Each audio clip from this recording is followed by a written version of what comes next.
Subscribe करें और bell दबाएं ताकि कोई खबर रह न जाए।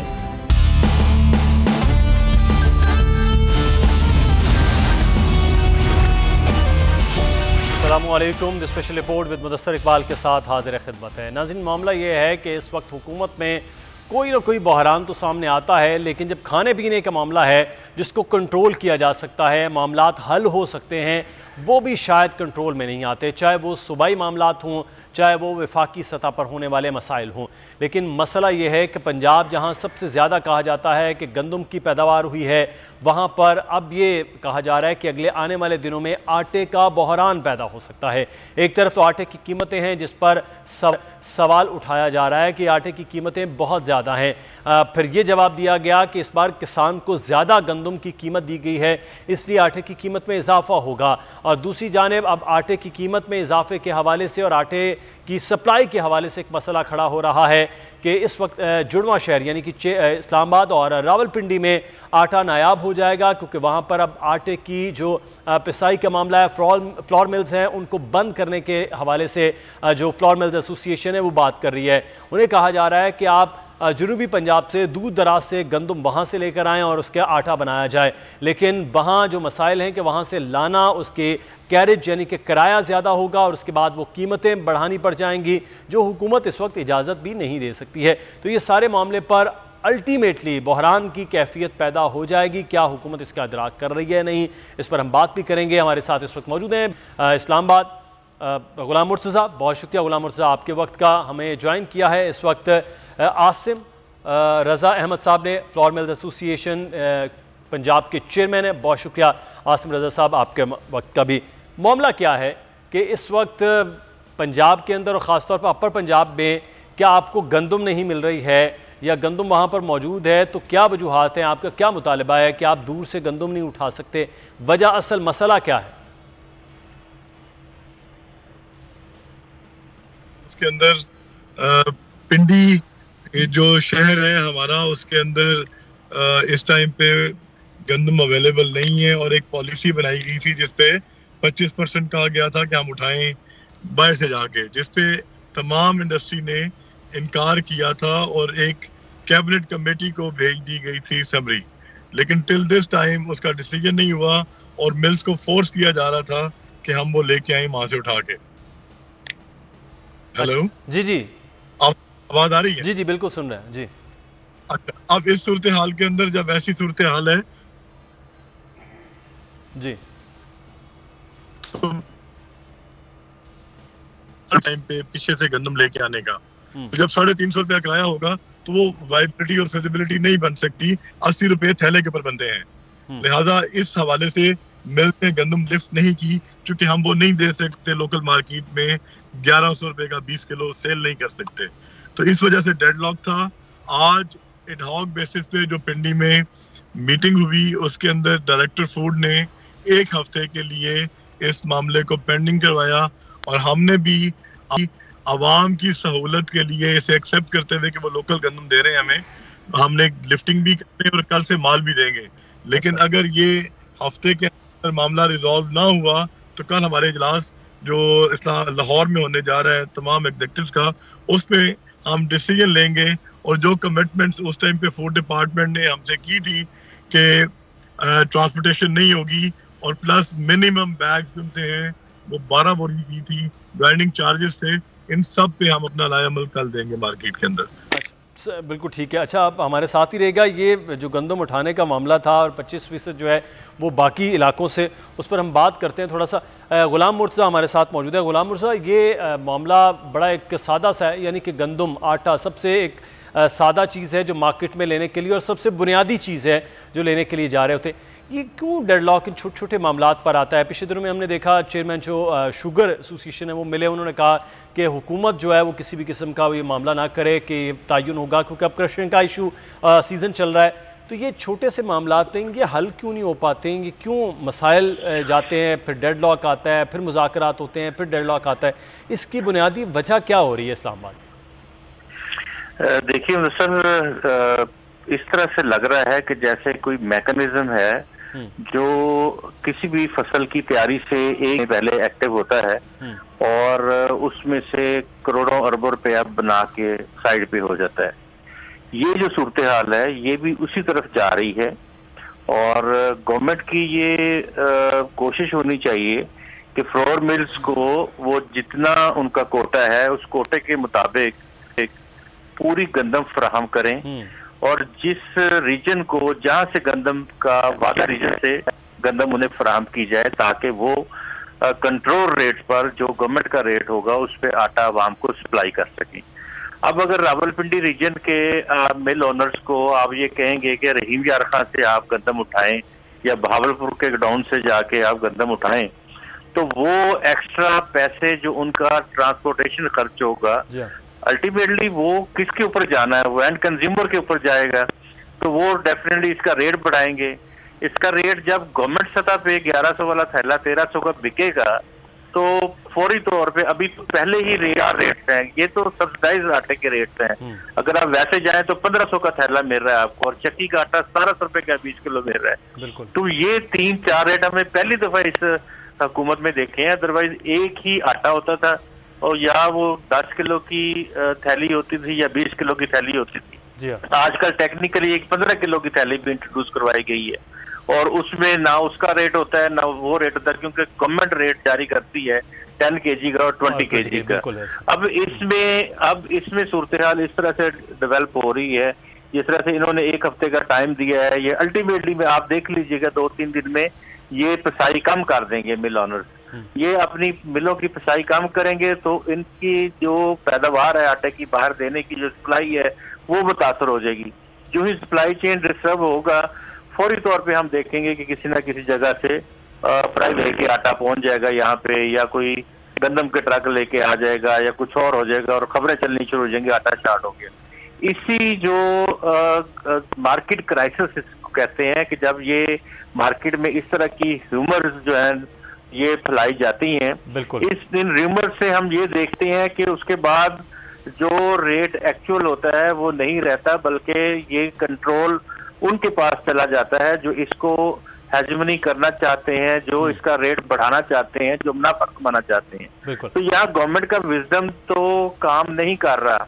इसी तरह से हमारे क्राइसिस में वही चीजें जब फसल तैयार होने को थी नवंबर में क्रशिंग सीजन शुरू हो जाता है तो अक्टूबर में आपने देखा कि लोगों ने अरबों रुपया बना लिया ऐसे।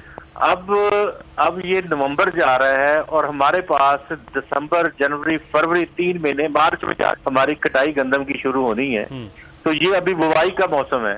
तो इट मीन्स के अगर हम अभी से होश के नाखून नहीं लेंगे तो आने वाले 2-3 महीने तो फिर तमाम लोग ऐश करेंगे जो पैसा बनाना चाहते हैं। गुलाम मुर्जा, ये मामला तो ये हुआ कि इस वक्त ये भी हुकूमत ने ही दावा किया था, आपको याद होगा कि इस बार जब मार्च अप्रैल में फर्स्ट फसल जो है वो मार्च से शुरू हुआ, कुछ इलाकों में अप्रैल के एंड में स्टार्ट तक जो है वो गंदम की कटाई हुई, तो उस वक्त ये कहा गया कि रिकॉर्ड क्रॉप हुई है। अब रिकॉर्ड क्रॉप का मैकेनिज्म जो है मैं चाहूँगा कि आसिम रज़ा साहब से, आसिम साहब होता क्या है? आप पहले भी ये जो अपर पंजाब की अगर हम चलें बात कर लेते हैं, पिंडी और इस्लामाबाद के करीब जितने भी आपके फ्लोर मिल्स हैं, पहले क्या मैकेनिज्म था कि आप लोग यहाँ की ज़रूरियात को पूरा करने के लिए कहाँ से गंदम आपके पास होती थी? और कुछ पंजाब के ऐसे एरियाज़ हैं जहाँ पर सबसे ज़्यादा गंदम होती है, शायद उनकी ज़रूरत से ज़्यादा है क्योंकि वहाँ से फिर वो ट्रांसपोर्ट होकर दीगर इलाकों में आती। तो क्या मैकेनिज्म पहले था और अब उसमें क्या तब्दीली हुई? देखिए, मैं जो भाई ने बात की तो कहूँगा कि जिन्होंने कहा कि ट्रांसपोर्टेशन एक्स्ट्रा, बिल्कुल उन्होंने ठीक बात की कि जब एक्स्ट्रा बर्डन पड़ जाएगा ट्रांसपोर्टेशन का तो रेट्स ऑटोमेटिकली बढ़ जाएंगे। अब दूसरी बात जो मैकेनिज्म की आपने क्वेश्चन किया है, हमेशा हर डिस्ट्रिक्ट के अंदर वहाँ पे गंदम मिल्स को दी जाती है ताकि पूरे पंजाब में एक रेट रहे, इस रेट में डिफरेंशिएशन ना आए। और अगर 1100 का 20 किलो थैला है तो वो पंजाब में अटक से लेके रहीम यार खान तक 1100 ही रहे। लेकिन अगर आपकी ट्रांसपोर्टेशन बढ़ेगी तो डेफिनेटली उसकी प्राइस भी बढ़ेगी। और जो दूसरी बात भाई की कि 5 किलो का थैला और ये मामला देखिए जी आसिम साहब, गवर्नमेंट पूरी नहीं दे रही और जब गवर्नमेंट पूरी रिलीज नहीं देगी तो फिर ऑटोमेटिकली क्या होगा, फिर अल्टीमेटली आपको प्राइवेट मार्केट में आटा देना पड़ेगा और वो इस टाइम पे 15 किलो का थैला जो है वो पूरे कर रहा है जरूरत। इस टाइम हुकूमत एक टारगेटेड सब्ज रंग का थैला सिर्फ उन लोगों को दे रही है वो जिनको समझती है मुस्तहकीन है, और बाकियों को वो कह रही है आप प्राइवेट आटा खाएं। किसी ने बड़े आराम से कह दिया कि इंडिया से हम बहुत सस्ते हैं पिछले दिनों, तो भाई इंडिया का रेट चेक करें, वहां पे 20 रुपए इंडियन करेंसी में है, हमारे पास यहाँ पे 40-45 रुपए रेट पड़ता है, और हमारा थैला इस टाइम पे आम आटा 55 रुपए में, और जो 15 किलो वाला आटा है वो 65 रुपए पे है, और जो चक्की का आटा है वो 80 रुपए क्रॉस कर गया है। बिल्कुल, इतना बड़ा जुल्म भी नहीं हुआ। ये सिर्फ मैं समझता हूँ ब्यूरोक्रेटिक जो हर्डल्स और ये जो प्रॉब्लम्स हैं इनको दूर होना चाहिए। प्राइम मिनिस्टर, वजीर आला को देखना चाहिए, ये उन्हें गुमराह कर रहे हैं, मीटिंग में बैठ के रेट दे देते हैं, जरा सरीहन ज्यादती है। और मैं समझता हूँ कि प्राइम मिनिस्टर साहब को खुद रेट चेक करने चाहिए, गूगल सर्च करें, ऑटोमेटिकली रेट सामने आ जाएंगे कि दुनिया में क्या रेट्स हैं और हमारे अवाम में पाकिस्तान में कितने रेट बढ़ा के कहाँ से कहाँ चले गए। सिर्फ 1.5 साल पहले यही आटा 33 रुपए किलो था। इस साल अप्रैल में जब नई क्रॉप आई है उस टाइम क्या रेट था आपका? उस टाइम भी आप 37 रुपए में दे रहे थे, और आज के दिन 55 रुपए में दे के कह रहे हैं हम दुनिया से सस्ते हैं। ऐसा बिल्कुल कतन नहीं है, ना हम दुनिया से सस्ते हैं, हम दुनिया में इस टाइम सबसे महंगे हैं आटे के लिहाज से। बिल्कुल ये है कि गंदम का क्रॉप आने के बाद से वही गंदम है, वही चीज़ें हैं, लेकिन वो 37 से उठकर जो है वो 57 तक पहुंच जाना, ये बड़ा बहरहाल अहम मामला है, जिसकी जाने गुलाम मुर्जा भी बात कर रहे थे कि गंदम जो है वो एक ख़ास किस्म का माफिया है, वो काम करना शुरू करता है और उसके बाद उसकी जेबों में तो अरबों रुपया चला जाता है, लेकिन जो लोग हैं, जो फ्लोर मिल्स हैं या जो एक आम आदमी है, उनके खाते में वही फिर मसाइल होते हैं। हुकूमत के साथ डेडलॉक है और आम आदमी चाहता है कि वापस शायद सस्ता आटा हो जाए, रोटी सस्ती हो जाए, ऐसा मुमकिन नहीं हो पाता। बहुत शुक्रिया आसिम रज़ा साहब, आपका भी। गुलाम मुर्जा ब्यूरो चीफ इस्लामाबाद हमारे साथ मौजूद थे, आपका भी शुक्रिया अदा करते हैं। एक और ख़बर की जानिब आप बढ़ेंगे और वो एक डेवलपमेंट है कि इस वक्त MQM बहाली कमेटी के सरबराह डॉक्टर फारूक सत्तार और साबिक गवर्नर सिंध डॉक्टर इशरतुल इबाद साहब की मुलाकात हुई है दुबई के अंदर, और कराची की सियासत के हवाले से, मुल्क की सियासत के हवाले से क्या बातचीत हुई हम बात करेंगे। इस वक्त डॉक्टर फारूक सत्तार साहब हमारे साथ मौजूद हैं। बहुत शुक्रिया डॉक्टर साहब, आपके वक्त का। 2 डॉक्टर दुबई में मिले हैं तो कराची की सियासत के इलाज के बारे में तो ज़रूर बात हुई होगी, क्या बातचीत हुई सर?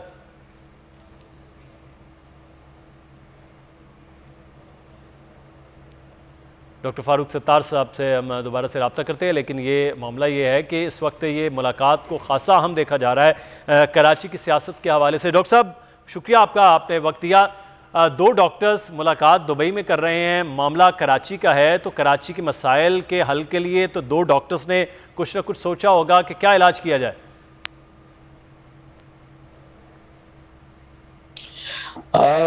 सबसे पहले तो मैं समझता हूँ कि ये क्लैरिटी होनी चाहिए कि इस वक्त मसाइल उस इंतहा को पहुंच गए हैं कि अगर अब इन्हें हल ना किया गया और अब इन्हें एड्रेस ना किया गया और जो तरीका इलाज है वो इख्तियार ना किया गया, तो फिर शायद उसके बाद मरीज इश्क पर रहमत खुदा की, मर्ज बढ़ता गया जूजू दवा की। और देखिए, मुस्तकिल मसाइल का मुस्तकिल हल जो है वो तलाश करना है। आर्जी हल पे अब मरीज को नहीं छोड़ा जा सकता, और बहुत संजीदा गुफ्तगू हुई है। उन्होंने भी अपने पूरे तजुर्बे, अपने सियासी सूझबूझ, जो जहानत है उसको इस्तेमाल किया, और मैंने भी जो 35 साल हमने भी कोई जो है वो खाक नहीं छानी और धूप में बाल सफेद नहीं किए, तो जो कराची यानी मसला तो कौमी सतह पर लगता है कि क़यादत का फुकदान है और सियासी दिवालियापन है, बैंक रफ्सी। अगर सियासी लोग सर जोड़कर नहीं बैठ सकते, मुल्क को इस बहरान से नहीं निकाल सकते, अवाम को रिलीफ नहीं दे सकते, चाहे वो बेरोजगारी हो, महंगाई हो, सेहत, तालीम तो बहुत पीछे रह गई है। और फिर जब कराची को देखे तो उसमें लोगों का एहसास महरूमी, यतीमी, बेबसी और मायूसी अब उस नहज को पहुंच गई है कि फिर उसके बाद जराइम, इंतहा पसंदी, और फिर किसी तरफ भी अगर कराची के नौजवान निकल गए और मुल्क में एक एनार्की की सूरत हाल पैदा हो गई, तो मैं समझता हूं कि फिर हमने ये तय किया है कि सिर्फ सियासी और मजहबी अकाबरीन नहीं, बल्कि जिंदगी के दीगर शोबों से वाबस्ता जो चीदा शख्सियत है उनके साथ भी बैठकर सर जोड़कर अगले चंद माह के अंदर हल निकालना है, और उसका नाम चार्टर ऑफ या charter for stability and development progress, charter मीसा इन चार्टर बराए इस्तेहकाम और तामीर तरक्की होना चाहिए। सही। और डॉक्टर कराची जी, डॉक्टर साहब ये बड़ा एक अहम डॉक्टर साहब बड़ा अहम आप मामला है कि ये होना चाहिए, पाकिस्तान के लिए बड़ा ज़रूरी है। लेकिन आप जब दोनों सीनियर सियासतदान बैठे हैं, बातचीत हुई है, मुत्तहिदा कौमी मूवमेंट पाकिस्तान के वो रहनुमा भी हैं, मेंबर भी हैं, आप भी मुत्तहिदा कौमी मूवमेंट पाकिस्तान के ही रहनुमा हैं, तो क्या दोनों के दरमियान को बातचीत के PIB और बहादुराबाद के भी इकट्ठे होने के कुछ चांसेस हैं? क्योंकि इकट्ठा ही बैठना है तो सबसे पहले तो जो लोग एक ही जमात में अलग अलग हुए हैं वो इकट्ठे हों, तो ऐसी कोई बातचीत हुई आपकी? देखिए, ये एक ही जमात वाला सवाल अगर आप अभी सामने रखेंगे तो वो जो एक लार्जर एक बड़ा जो एजेंडा है, कौमी एजेंडा, वो डाइल्यूट हो रहा है। मैं तो देखिए, एक जमात के अंदर अगर कोई इंतशार और तकसीम का तासुर है, सही गलत, कोई कहता कि नहीं है, तो मैं इस बहस में पढ़ने की बजाय बात ये कर रहा हूं कि हमें तो अब इससे ऊपर जाकर बालातर सोच इख्तियार करनी है। ये सोच और फिक्र करना है कि जो कौमी एजेंडा उसमें कराची का एक मरकजी किरदार है, क्योंकि यही वाहिद कौमी शहर भी है, सबसे बड़ा शहर भी है। कराची चलता है, पाकिस्तान चलता है। तो कराची के अंदर जो सियासी तकसीम है, सिर्फ ये एक जमात वाली बात नहीं बल्कि इसके अलावा भी, क्योंकि अब एक जमात कोई भी हो, अगर वो इस खाम ख्याली में आती है कोई भी कि इस कराची का जो अब मैंडेट इस वक्त बस किसके पास मैंडेट है ये वाज़ेह नहीं, अगला इलेक्शन कब होगा, वो कितना शफाफ होगा, किसी एक जमात को, क्योंकि अवाम तो इस वक्त और कराची के शहरी तो तमाम सियासी जमातों से बेजार नजर आते हैं, ख्वाह वो PTI हो, MKM हो, पीपल्स पार्टी हो और PMLN भी हो। ये इन सारी जमातों से ऐसा महसूस होता है कि लोग बेजार हैं, क्योंकि इल्जाम तराशी, जवाबी इल्जाम, इसके अलावा कुछ नजर ही नहीं आ रहा। तो क्या लोगों को उस बेजारी से, मायूसी से निकाल कर उनका इत्मीनान हासिल करना है? कोई ऐसी बात करनी कि कम से कम एजेंडे पर ये सारी सियासी जमातें कौमी सतह पर बिलउमूम और बिलखुसूस कराची के मसाइल के लिए क्या यकजा हो सकती हैं? ये क्या कोई एक एजेंडे पर, किसी एक मकसद पर, तामीर और तरक्की का और इस्तेहकाम का? तो डॉक्टर साहब कौमी मिसाल के बराए इस्तेहकाम और तामीर और तरक्की के लिए क्या मैकेनिज्म होगा कि MKM पाकिस्तान, चाहे वो डॉक्टर फारूक सत्तार साहब की सरबराही में, डॉक्टर खालिद मकबूल सिद्दीकी साहब की, मुस्तफ़ा कमाल साहब की पार्टी हो, पाकिस्तान पीपल्स पार्टी हो, जमात इस्लामी हो, पाकिस्तान तहरीक इंसाफ, मुस्लिम लीग नून या बाकी दीगर जमातें जितनी भी कराची में जिनका भी जो भी मैंडेट है, वो कैसे इकट्ठा हों और फिर एक नेशनल कॉज के लिए पूरी वो मैकेनिज्म क्या हो, कैसे होगा? देखिए, अब नहीं तो फिर कभी नहीं वाली सूरत हाल है, नाउ और नेवर वाली। और अगर इसमें जो वक्त का तकाजा है, जो जिम्मेदारी सियासी जमातों, उनके अकाबरीन के शोल्डर पर है, अगर वो उसे महसूस आज नहीं करेंगे तो फिर वो इररेलेवेंट होते चले जाएंगे, वो गैर मुताल्लिक, क्योंकि वो लगता है कि अवाम की नफ्स पर उनका हाथ नहीं, वो लाताल्लुक है। उन्हें इस बात का अंदाजा नहीं कि आटा, चीनी, अशियाए खुर्दो नोश, पेट्रोल, डॉलर की जो सूरत हाल है उस पर जो हमारी मजमूई तौर पर, हमारी मजमूई मईशत पर जो उसका असर पड़ रहा है। फिर एक मेरी बहन, बेटी, मेरी माँ के किचन में जो उसको जो प्रॉब्लम्स है, पहले कर्जा मांगा जाता था, यार एक जमीन मुझे खरीदनी, कुछ मैं 50,000 रुपए अगर दे सको तो मुझे कर्जा दे दो, मैं चंद माह में दे दूंगा, या फला कारोबार में मुझे मौका मिल रहा है, या वो कमेटी डल रही है घरों में, मोहल्लों में, ये सारी बातें होती है ना। तो अगर ये हमें नहीं मालूम, लेकिन आज वो कह रहे हैं कि बच्चे स्कूल से निकाल दिए जाएंगे अगर मैं ये फीस नहीं दे सकूंगा, मेरे वालिदैन के इलाज अगर नहीं होगा तो उनकी जिंदगी को खतरा हो जाएगा, मेरा किराए का घर है, मुझे खाली करना होगा, मुझे किराए के लिए कर्ज दे दो। अब बुनियादी जरूरतों को पूरा करने के लिए लोग एक दूसरे से कर्ज मांग रहे हैं, और जिनकी ऐसे थोड़ी बहुत है, ये एक आवाम के लिए तो मजीद मुश्किलात हो रही, लेकिन इसको कैसे ओवरकम किया जाए इस पे हम बात मजीद करते हैं। डॉक्टर साहब हमारे साथ मौजूद है जी, हमें एक छोटा सा ब्रेक लेना है, ब्रेक के बाद वापस आएंगे, फिर मजीद बात करते हैं। ब्रेक के बाद आपको खुश आमदीद कहते हैं। डॉक्टर फारूक सत्तार साहब इस वक्त हमारे साथ मौजूद हैं, सीनियर सियासतदान हैं, और हालिया उनकी मुलाकात के बाद बहुत ज़्यादा बात हो रही है कराची की सियासत को लेकर, मुल्की मामलात को लेकर। डॉक्टर फारूक सत्तार साहब, सर वफाकी हुकूमत है डॉक्टर साहब, पाकिस्तान तहरीक इंसाफ की, उसमें इत्तेहादी, चाहे वो MQM है, काफ लीग है, दीगर जमातें वो खुश नहीं हैं। डॉक्टर खालिद मकबूल सिद्दीकी साहब का भी बयान आपने शायद पढ़ा सुना होगा, वो भी कह रहे हैं 3 साल में वो तब्दीली नहीं आई। सूबाई हुकूमत, शहरी हुकूमत सिंध के अंदर वो है पाकिस्तान पीपल्स पार्टी के पास, उसको बेहतर तौर पर आप जज कर सकते हैं क्योंकि आप खुद नाजिम इस शहर के मेयर के तौर पर काम कर चुके हैं। यहाँ वो दोनों अब हुकूमतें हैं दो मुख्तलिफ सियासी जमातों के पास। जब यहाँ ये काम नहीं हो पा रहा, कराची में माजी में जहाँ मैंडेट एक जमात के पास होता था वो मैंडेट मुनकसिम है, तो फिर क्या तरीकाकार होगा? पार्लियामान ही एक तरीकाकार है, इलेक्शन ही एक तरीकाकार है, हुकूमत एक तरीकाकार है कि इस शहर को, इस मुल्क को, इस सूबे को, सबको बेहतर किया जाए, तो फिर उन मैकेनिज्म को कैसे करेंगे सर? देखिए, PTI की 3 साल कारकर्दगी वो ना अहली और ना तजुर्बेकारी और नालायकी उसमें जो उसका तड़का लगा है, तो उसका बड़ा वाज़ेह मज़हर है। और अगर MQM आज 3 साल के बाद ये कह रही है कि कुछ भी नहीं हुआ, तो फिर उन्हें गाहे बगाहे वक्तन फवक्तन पहले से ये सारी बातें करनी चाहिए थी। आज अगर अचानक आप ये इंकशाफ करेंगे तो इसका मतलब है कि 3 साल तक तो आप उसी तनख्वाह पे काम कर रहे थे, लेकिन वजारतें अब आप कुछ और जी वजारतें भी आपने जिम्मेदारी ली है। तो PTI की ना अहली, नाकामी और जो ना तजुर्बेकारी है और जो उससे बदतरीन जो उसकी कारकर्दगी सामने आई है, तो फिर उसको शेयर करना होगा। माजरत के साथ ये मेरी ही MQM है, मैं अपने से इसको अलग नहीं समझता, लेकिन इस बात को मानना होगा। और अब अगर हम अलग होने की बात कर रहे हैं तो फिर इस वक्त मुल्क की जो गैर यकीनी सूरत हाल है, अलग होने के बाद या हुकूमत को छोड़ना है, तो उससे बहरहाल जो मजीद अदम इस्तेहकाम पैदा होगा। तो क्या कोई मुतबादिल सोच इख्तियार की गई है? क्या अपोजिशन की किसी जमात से कोई बात की गई है? क्या शहबाज शरीफ साहब से, मौलाना फजलुर रहमान से या किसी से बात करके उनका क्या आगे लाए अमल और उसके साथ मिलकर आप किस तरह काम करेंगे?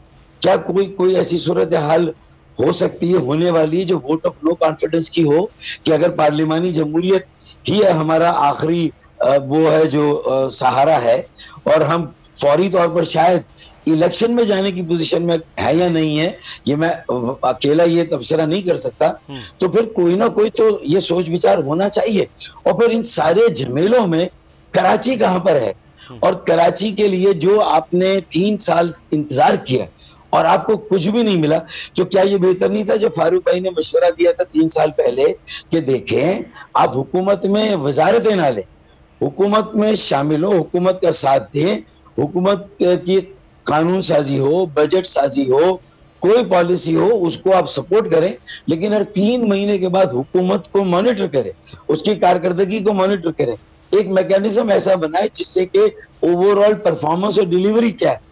अगर ये आपने 3 साल नहीं किया तो आज आप कुछ भी कहें, PMLQ भी यही इस तरह की कोई बात कर रही है, तो उन्होंने भी अपनी जिम्मेदारी अदा नहीं की।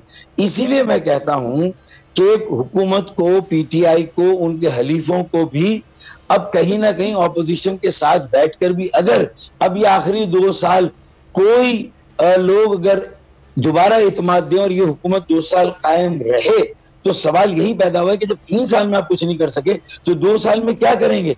तो मैं समझता हूं कि इस सवाल ने बहुत सारे लोगों को बहुत कुछ सोचने पर भी शायद मजबूर कर दिया है। तो फिर कहीं कोई तजुर्बे वाली बात भी ना हो जाए।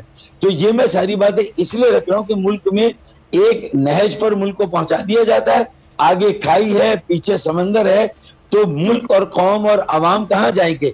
तो जब आप वहां लाके छोड़ देंगे तो रास्ता भी तो सियासी कुव्वतों को निकालना है, और सियासी कुव्वतें ऐसे में कश्ती बेबाद यानी रडारलेस बोट की तरह इधर उधर भटक रही हैं, उलझनों में है, कंफ्यूजन में है। कोई भी इंटरव्यू किसी का भी ले लें, कोई एतमाद के साथ बात नहीं कर रहा, सब कंफ्यूजन में नजर आ रहे हैं। तो फिर अवाम किसकी तरफ देखेगी? सत्तार साहब, ये कंफ्यूजन है क्यों? क्या इसके पीछे रीजन आपको लग रही है? सियासी जमातें हुकूमत में भी हैं, तो आप अभी बात करते हैं इंटरव्यू ले लें तो वहां भी कंफ्यूजन नजर आ रही है, ऑपोजिशन में है तो वहां भी कंफ्यूजन है।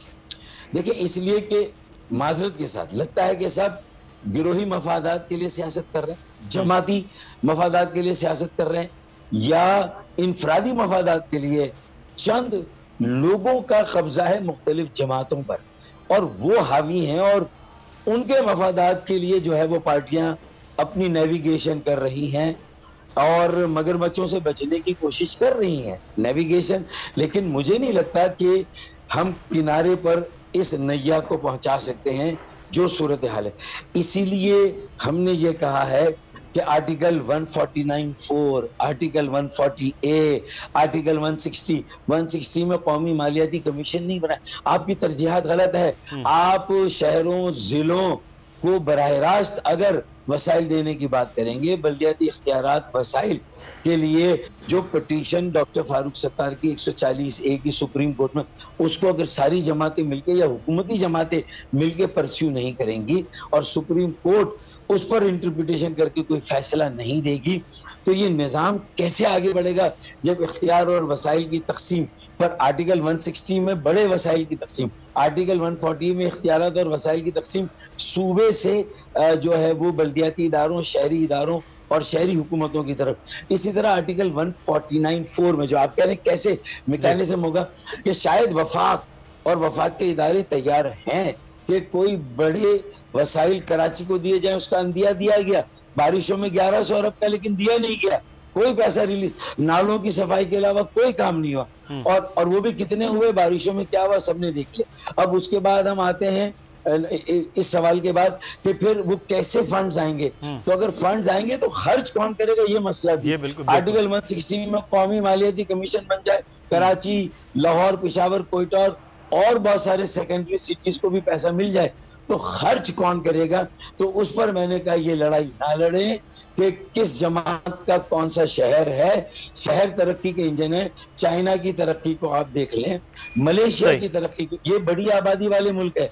इसी तरह डॉक्टर साहब जो मैकेनिज्म आप बात कर रहे हैं और जिस तरह ये जो पूरा एक चार्टर्ड बनाना चाह रहे हैं इस्तेहकाम और तामीर और तरक्की के हवाले से, अब देखना है कि सियासी जमातें जिनके पास मैंडेट मुख्तलिफ शहरों के, मुख्तलिफ सूबों के और इस मुल्क का है, वो किस तरह से आपके साथ इसे इकट्ठा होना, क्योंकि पाकिस्तान के लिए अब इकट्ठा होना बड़ा ज़रूरी है। बहुत शुक्रिया डॉक्टर फारूक सत्तार साहब हमारे साथ मौजूद थे, MKM पाकिस्तान बहाली कमेटी के सरबराह सियासतदान। डॉक्टर साहब आपको शुक्रिया। और यहाँ पर एक खबर आपको देते चलें कि मुज़र सेहत छालिया और गैर मुल्की पान पराग की बहुत बड़ी खेप जो है वो पकड़ी गई है आज जैकबाबाद में, और इसके साथ साथ जैकबाबाद पुलिस ने स्मगलिंग की इस कोशिश को नाकाम बना दिया। मुज़र सेहत छालिया और गैर मुल्की पान पराग की खेप को पकड़ा है। जैकबाबाद में सदर थाना पुलिस की कामयाब कार्रवाई, बाईपास के मकाम पर चेकिंग के दौरान ट्राल के खुफिया खानों से भारी मिकदार में 1400 किलोग्राम छालिया भी बरामद की गई है। इस वक्त हमारे नुमाइंदे मौजूद हैं जैकबाबाद से। इलाही बख्श आगाह कीजिएगा, इस मुताल्लिक क्या अपडेट्स हैं? पुलिस ने इसमें कोशिश को नाकाम बनाते हुए भारी मिकदार में मुजरे सेहत छालिया और गैर मुल्की पान पराग समेत छालियों में इस्तेमाल होने वाला पाउडर भी बरामद कर लिया है। सदर थाना पुलिस ने SSP शुमाल रियाज मलिक के सख्त अहकाम बराए स्मगलिंग की रोकथाम पर अमल करते हुए शंबेशाह पुलिस चौकी के मकाम पर चेकिंग के दौरान एक टार से भारी मिकदार में 1400 किलोग्राम छालिया, जिसमें 200 किलोग्राम छालियों में इस्तेमाल होने वाला पाउडर और 50 किलोग्राम गैर मुल्की पान पराग बरामद करके 3 मुलजमान को गिरफ्तार कर लिया है। इस सिलसिले में SSP जैकबाबाद शुमाल करते हुए कहा कि स्मगलिंग की रोकथाम के लिए पुलिस की सख्त अहकाम दिए हैं। सदर थाना पुलिस ने कामयाब कार्रवाई करते हुए एक टाला नंबर 518 TKG से भारी मिकदार में छालियां, पान पराग और पाउडर इस्तेमाल कर लिया है और 3 मुलजमान को गिरफ्तार करके कानूनी कार्रवाई कर दी गई है। अच्छा जी, इलाही बख्श आपसे ये जानना चाहते हैं, सिंध हुकूमत ने बड़े सख्त इकदाम दिए हैं, सिंध पुलिस इस पर काम कर रही है, तो आम दुकानों पर ये गुटखा, मावा और ये चीज़ें जो फ़रोख्त हो रही हैं उसको किस तरह से अब पुलिस देख रही है? वहाँ तो हर कोई आने जाने वाला खुलेआम खरीदो फरोख्त उसकी कर सकता है। जी हाँ, बिल्कुल। इस सिलसिले में जैकबाबाद पुलिस की सख्त कार्रवाई भी इससे कबल हुई है। एक हफ्ता कबल भी शहर में जितनी भी मुजरे सेहत छालिया पान पराग फरोख्त की जाती है उस पर कार्रवाई की गई है। SSP जैकबाबाद की जानिब से जो इन पान पराग गुट में सख्त कार्रवाई की अहकाम पुलिस को भी दिए गए हैं, जबकि यहाँ पे साइड गिरदे जला के हैं, वहाँ पे मुजरे सेहत छालिया भी फरोख्त की जाती है। जी ठीक है, इलाही बख्श हमें सूरत हाल से आगाह कर रहे थे। ये जैकबाबाद सिर्फ एक ज़िले की बात नहीं है, पूरे सिंध के अंदर मामला है कि इस वक्त सिंध के मुख्तलिफ अजला में बाकायदा तौर पर ये सख्त अहकाम दे दिए गए हैं कि ये पान पराग का मामला हो, मुजरे सेहत छालिया और उससे ज़्यादा आगे गुटखा और मावा जो इस वक्त नौजवान नस्ल में जहर बन रहा है और बड़ी तेज़ी के साथ, चाहे वो ख़वातीन हो मर्द हो, उनके अंदर ये पूरी तरह से ये इसकी आदत बनती जा रही है। उसको फौरी तौर पर रोका जाए और जहाँ से ये स्मगल होकर आ रहा है, जहाँ पर ये इसकी तैयारी हो रही है और आम दुकानों पर ख़रीदो फरोख्त हो रही है, इसको रोका जाए। इस हवाले से हम कल के प्रोग्राम में ख़ास तौर पर ये सेगमेंट करेंगे कि कराची में क्या इक़दाम किए जा रहे हैं, क्योंकि कराची में सबसे ज़्यादा इसकी ख़रीदो फरोख्त हो रही है। दूसरा, ये कितना मुज़र सेहत है जब ये लोग इस्तेमाल किया जा रहा है और लोगों को मालूम ही नहीं हो, एक आम चीज़ के तौर पर इस्तेमाल करते जा रहे हैं। तो कल हम कोशिश करेंगे कि हमारे साथ डॉक्टर साहब भी हों और हम लोगों को इस बारे में आगाह भी कर सकें। प्रोग्राम से मुदस्सर इकबाल को इजाज़त दीजिएगा। अपना ख्याल रखिए। अल्लाह हाफ़िज़।